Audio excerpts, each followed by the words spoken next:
of Canada's longest running jazz club? Where it is? No, I have no idea. Jazz club, probably in Toronto. I have no idea, no. Jazz club?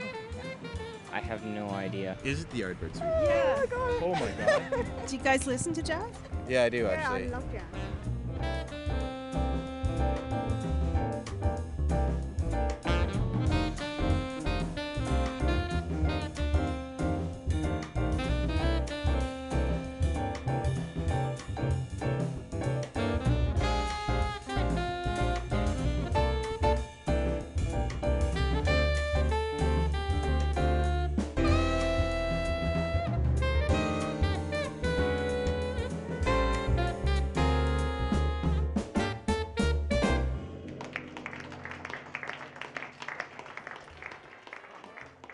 I don't think there's a club in the world that is like this.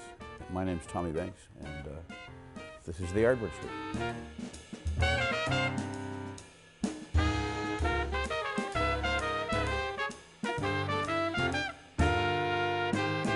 Happy 50th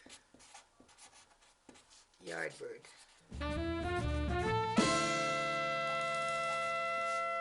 There.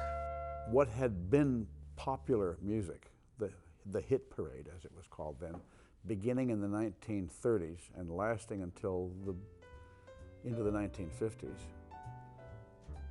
was very largely jazz influenced. It wasn't jazz. I mean, there was some jazz, but most popular music was very heavily influenced by jazz. And so most of the people who worked in the commercial end of the music business, in the traveling bands, in the shows, and there were a lot of traveling bands in those days, were jazz-oriented people. And so, in that sense, jazz had a larger audience then, in the 30s, 40s, and early 50s, than it does now.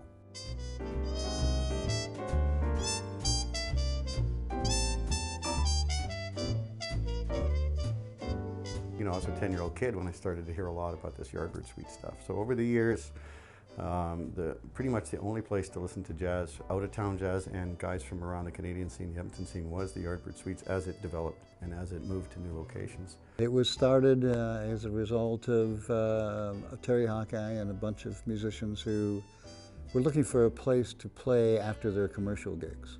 I think Terry had made a trip out to Vancouver, and he went to the Cellar Door that was out there, which was a musician-run club at one time. And he came back and he was so excited about it and telling us about it and everything. So he said, hey, why don't we do that here? He said, that's why I called you guys together, you know.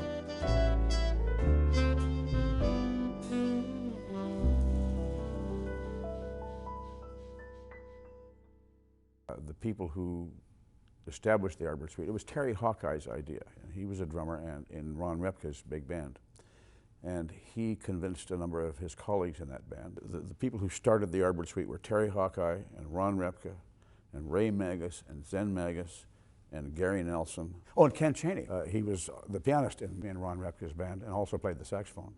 And we all came up with some money. It wasn't very much at that time for the rent and everything. And we really did a lot of work ourselves. We built our own tables, built our own bar.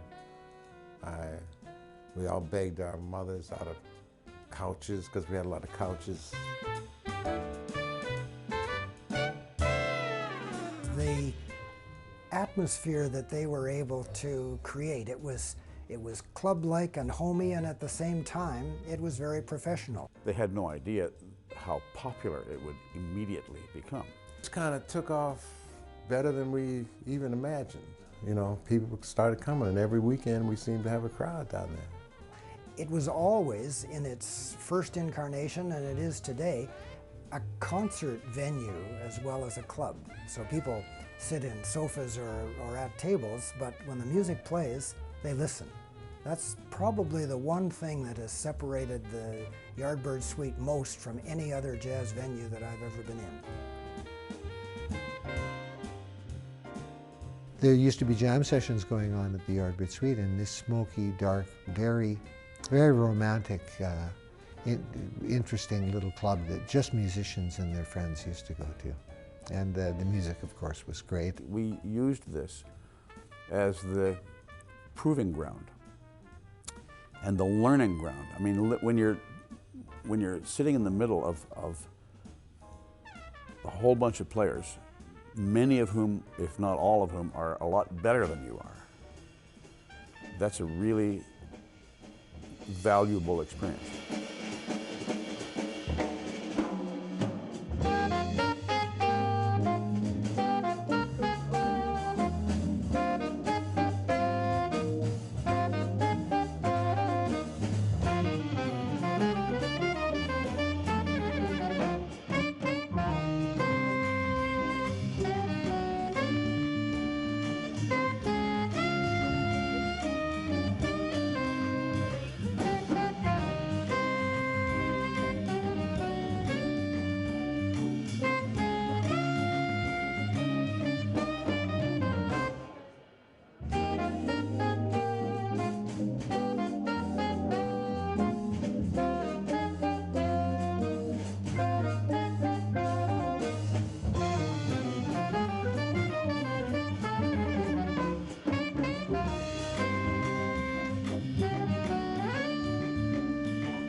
Well, it's all based on Charlie Parker.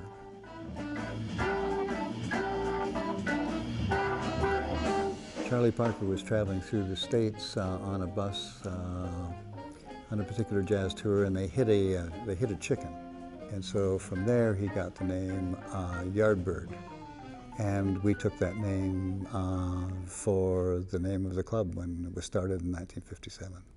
It came into being around the era that bebop was prevalent in the jazz world. It was a fresh sound, and bop obviously is named for the syllables that go along with the phrasing within the idiom. You hear musicians play lines like bebop, ba-doo-doo, ba-doo-doo, ba-doo, ba-dee-dop, bebop, bebop.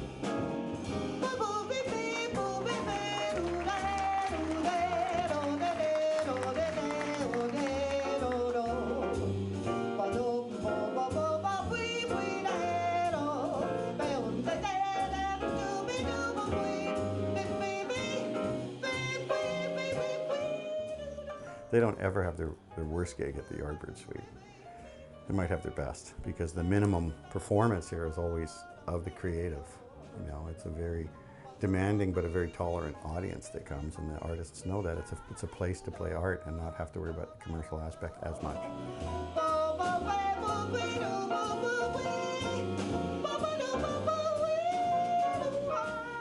The Yardbird Suite, beginning in 1957 and almost instantly became very well known worldwide. When the people from, you know, the Ted Heath band came here, from England, they knew about the Yardbird Suite because word travels. So in those days, the territory bands and the traveling bands and the touring bands and the musicians from the pit orchestra of My Fair Lady or the visiting or the Minneapolis Symphony, when they came here, all knew about the Yardbird Suite.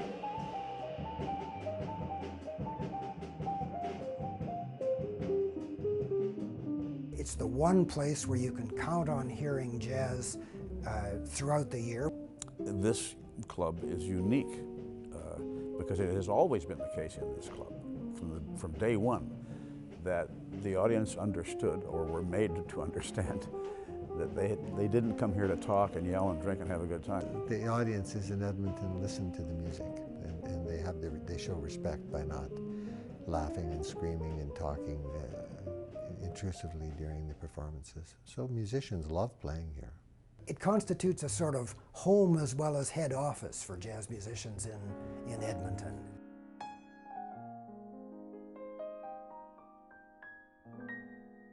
I mean, one of the great things about a place like this is not just to showcase local talent, it's to let local talent listen to international talent, because we're not an international hub, But we're now a great whistle stop, and the Yardbird provides that. It's a definite whistle stop for great acts. It has a reputation among musicians and a very limited reputation outside because it's always been a small venue.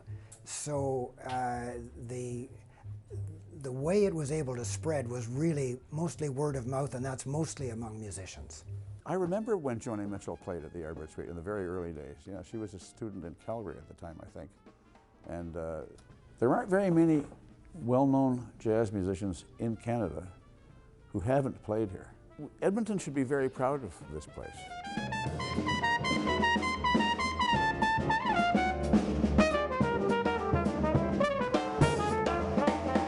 Now I look around the walls and I see the photographs of guys that I've met and known through the years here in Edmonton. Okay, let's drop names here. Barry Harris, Tommy Flanagan, Doug Watkins, Chad Chichenad, Stan Getz, The Big Millers, Pepper Adams, the great Philly Joe Jones, the Ted Heath Band, David Fathead Newman, Sonny Stitt, Mike Dow, like Horace Silver, Dale Hilary, Art Blakey, Zoot Sims. I forget his name though. Oh, the Daryl Jones story. Duke Ellington, and sit with him like in the dressing room. Sonny Rollins, Nat King Cole was in town. and well, the list just goes on and on. Let us know when you guys are ready, and 1, 2, 3, 4. It's the oldest running, still running jazz club in North America, at least on a volunteer basis. I do know that all the musicians in the world that come through here enjoy playing here. They know that it's volunteer run, and it's been in existence for 50 years. So they appreciate that. They're well treated in Edmonton. They like it here.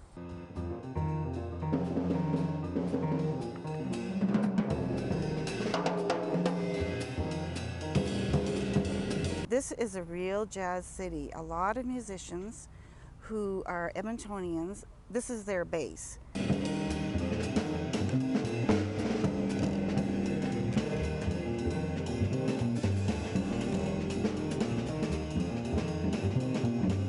They use Edmonton as their base, and then they go and they work other places.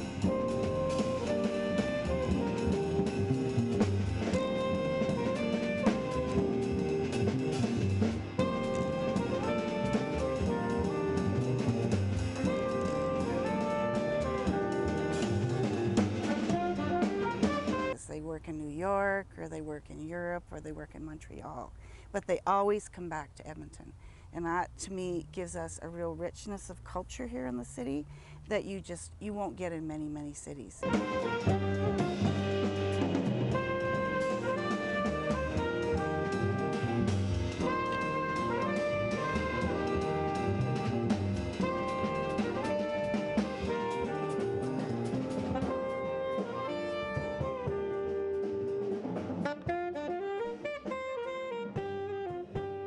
I want to do something that we need to do regularly and enthusiastically. You know, the 7 young men and their girlfriends who started the Yardbird Suite 50 years ago were volunteers. I don't think they really thought of themselves that way, but that's what they were. And it is still today volunteers who make this place work, who make it the wonderful jazz club that it is. So join me in welcoming and thanking the volunteers. Well, if it wasn't for clubs like this, there wouldn't be jazz. Jazz has certainly now moved on, indeed, to be in concert spaces. But I think any true jazz lovers will tell you that the moments that they remember the most and the ones they still appreciate today are the ones that are in small venues that are more intimate. And so this club is invaluable in that regard.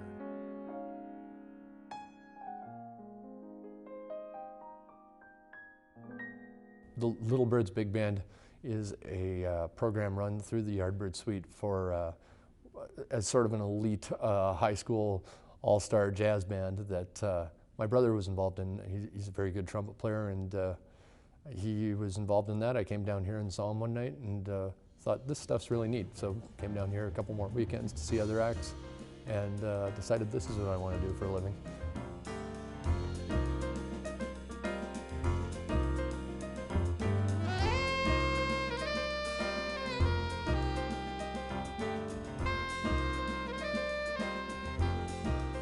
musicians like myself, it's extremely important that they have a jam session every Tuesday, which is a great opportunity for young musicians to have an opportunity to play with older musicians.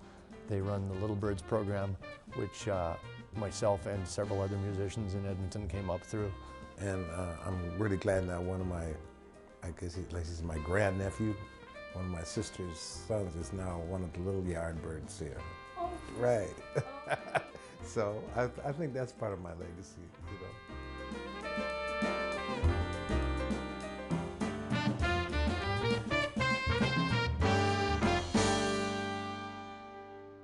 Jazz is such a spontaneous thing that you can look at a group or a night or look at who's here tonight and say, well, this is going to be, you know, modestly successful, and it turns out to be sensational.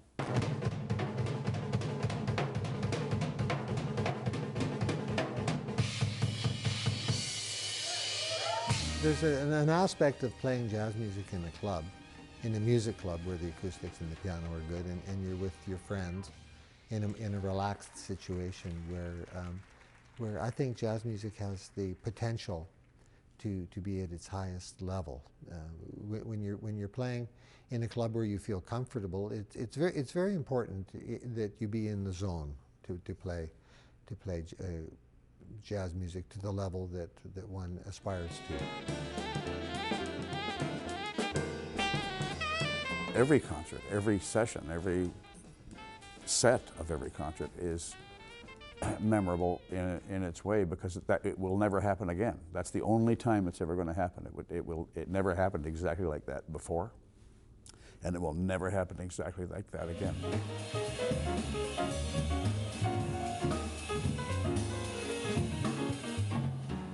Almost any audience can like jazz. Jazz is such an umbrella term that you can fit anything from Afro-Cuban music to rock and roll to Latin music to straight ahead swing under that category, as long as there's an element of improvisation in it. So if somebody thinks they don't like jazz, I think it's just because they haven't found the kind of jazz they like yet.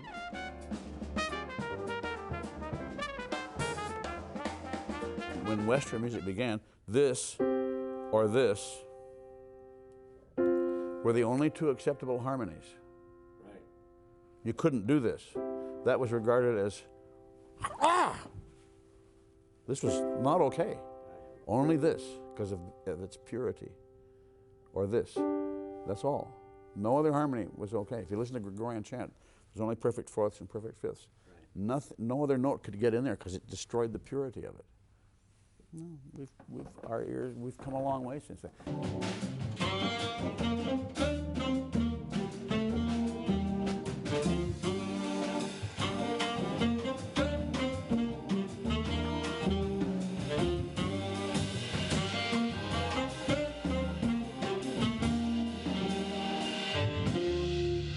The great creators, the groundbreakers, are always dragging the rest of us along. And we have to learn, well, geez, I guess that's okay. And it takes a couple of generations.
I think it provides a great opportunity for young musicians, for young people to learn about jazz.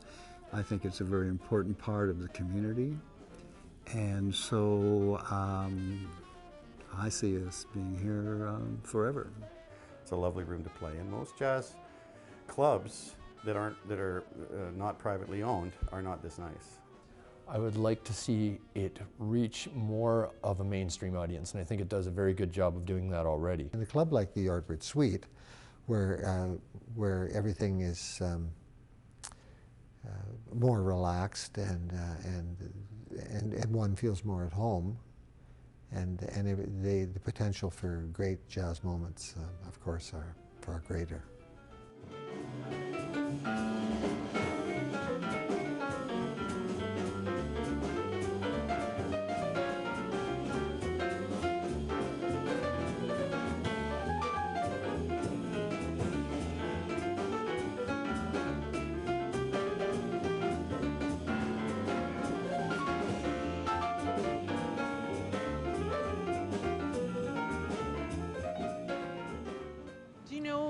Where Canada's longest running jazz club is?